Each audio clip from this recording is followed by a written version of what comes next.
What's going on, basketball fans? Welcome to another episode of NBA Central. I'm the host here, Haize, and we got our first casualty of the NBA season as Steve Nash was fired by the Brooklyn Nets. We're going to break all that down right after this. Thank you for tuning in to the number one place for your daily basketball fix, NBA Central.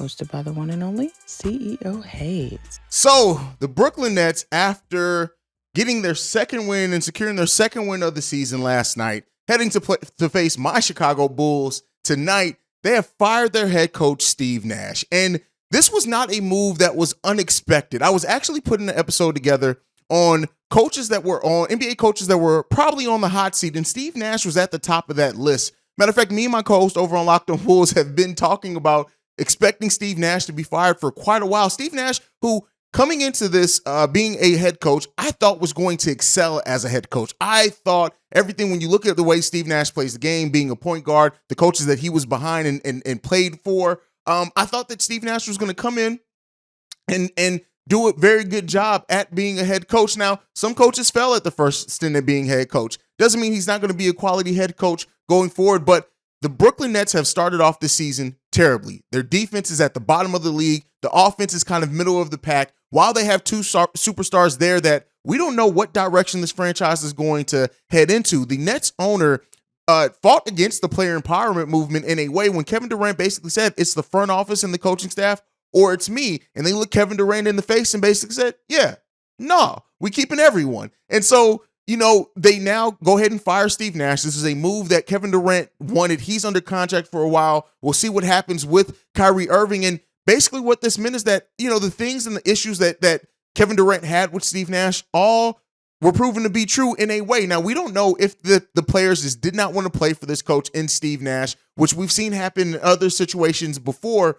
But really, when it all boils down to it, is that they just weren't finding the success that many people expected them to have with having two true superstars on this team in Kyrie Irving and Kevin Durant. And, you know, Ben Simmons hasn't quite been what people wanted Ben Simmons to be when he came to this team, even though he's still working his way back after being a year out plus. But it's wild that 7 games into the season, we get our first casualty, and it wasn't even that shocking. It was not even that shocking. Now we get to see who they're going to bring in. Are they going to bring in an interim head coach? Or are they going to more so take some time and maybe even during the season hire the coach that maybe they expect to be their next head coach for a long period of time? I'm personally looking at Mike D'Antoni maybe being a replacement here, whether it be for the interim or being something more long-term for the Brooklyn Nets. He kind of makes sense. He was an assistant coach with this team last season. He did move on, but now considering he could get a promotion, we could see Mike D'Antoni come back to the Brooklyn Nets, whether it be during this season or wait till the offseason, and become the next head coach of the Brooklyn Nets. Now, what does this mean for the Brooklyn Nets season? If they bring in an interim head coach, it doesn't mean that the season's all lost, because as we've seen, some teams get off to slow starts and they're able to put it together. And if you get a coach that the players do gravitate a little bit more towards, you could get better effort in that area, especially defense. Defense always look at being an effort type stat for most NBA teams. And so this is just wild. 7 games into the season, at the start of the 3rd week of the season, we already have our first head coaching vacancy. Now, we're going to use that to segue into other coaches that could be on the hot seat. And one of the next ones that I'm going to bring up is Dwayne Casey. Now, he's coaching for a young team. In his first 4 seasons as the Pistons head coach, he has a record of 104 and 198. And so they were 23 and 59 last year. Haven't started off the season, I wouldn't say too terrible so far this season, but they haven't started it off great. They have a nice young core down there. They're 2-6, but they're a team that no one really expected to really win anything. And even in that being 2-6, they've had some pretty nice performances from their young core down there. I love the young core of the Detroit Pistons, but very well they could be looking at somebody to come in and more so coach these young players, teach them how to win. Maybe a more seasoned head coach. Dwayne Casey's been around for a little while, so we'll see what happens with that. I look at Kenny Atkinson and maybe being a replacement here, but he is a coach that I do think is on the hot seat.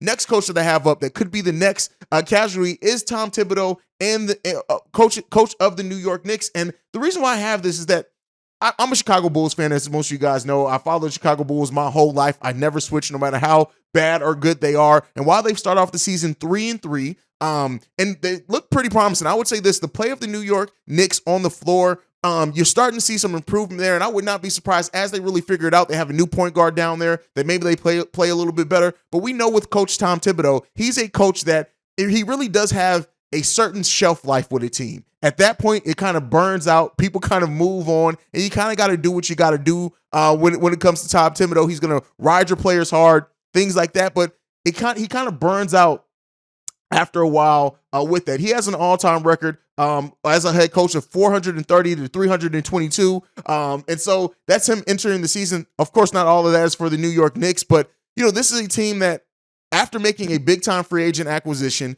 if they hover around 500, especially if they're in the Victor Wembanyama sweepstakes by the halfway through the season, I could potentially look at it as, Tom Thibodeau could be on the hot seat. And I know a lot of New York fans, my best friend, JB, who's one of the co-hosts here, who fluctuate in and out on the show, is a huge New York Knicks fan. And he even thinks that Tom Thibodeau could be on the hot seat. The next one up that I'm going to go to, and the last one for this video, is Doc Rivers at the Philadelphia 76ers. While the 76ers started off their season a bit rough, they seem to be trying to come out of it a little bit now more recently. But this is still a team that has high expectations. They want to put the best coach possible and the best team possible around Joel Embiid as, listen, everything's finite. They manage this injury. They're 4-4 on the season, so they're sitting right at 500 with the ability to go up some. But we know James Harden re-signing down there. You have Maxey, who's a nice young prospect down there. You have Joel Embiid. You have Tobias Harris, who's been playing pretty nicely for them. And overall, even though this team hasn't added a super amount of great players to their team in this offseason, adding PJ Tucker and things like that, what they're going to do with Matisse Thybulle, I do still look at Doc Rivers as being a a coach that's potentially on the hot seat if the team underperforms. Now, again, much like what I said about the New York Knicks and the Brooklyn Nets, is that the team could play way better after the All-Star break, and they may look to not move or change that chemistry. And all these coaches that I mentioned here, I'm not necessarily saying are going to be fired during the season. I just say that their future with the teams very well may be up in the air, depending on how the season falls for these teams. And these are teams that have gotten off to slower starts, not really meeting their expectations, except the Knicks. I think the Knicks are pretty much meeting their expectations. I had the Knicks pegged as a 39-win team coming into the season. So those expectations and what they have for most of these teams aren't quite being hit yet this early part of the season, and they could start heating that seat up a little bit. Again, not saying these coaches are going to be fired for sure, not saying these coaches are going to be fired during the season, but considering what happened with Steve Nash, I thought it'd be a good conversation to have with other coaches that could be on the hot seat. Billy Donovan is also the coach of my Bulls, is one of those coaches that I think could eventually get there if this season hugely falls off for the Bulls. You look at Billy Donovan and what he's done as a coach down there in Chicago, really helping this team change the culture, get it to being a winning team, all those type of things. But the thing that I think is the sticking point for Billy Donovan is the lack of growth of their young players. The thing with the Chicago Bulls front office is that they have very much invested in younger players being in the future. And while that team may grow, they didn't go out in this offseason spending all their money or making these huge acquisitions. They haven't made any big-time trades because of the young players they have on this team. But when you look at this team, from when Billy Donovan took over, the amount of young players that were either between their first to fourth year in the NBA at that point in time, and most of them got traded away when they wanted to improve the team, bring in some more veterans. But even the ones that have come up really haven't taken any leaps at all. I would assume was probably the one that you can look at down in Chicago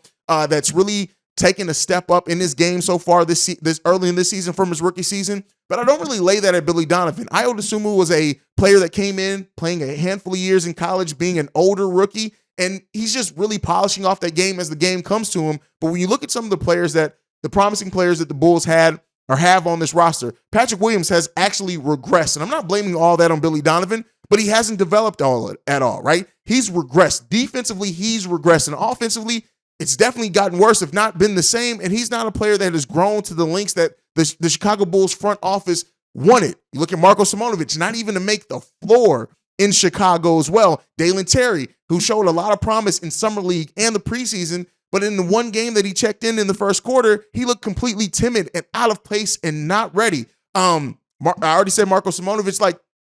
So there's a handful of players on this team. Kobe White as well has not progressed. If anything, he's regressed as well in this team since his rookie year. So there's a lot of things that you can look to towards this team and say, when it comes to the Chicago Bulls and Billy Donovan, that because of the way that the front office is, unless the front office changes their mindset and moves off from a lot of their younger pieces to move into or move to more veteran pieces and not wait so much on potential.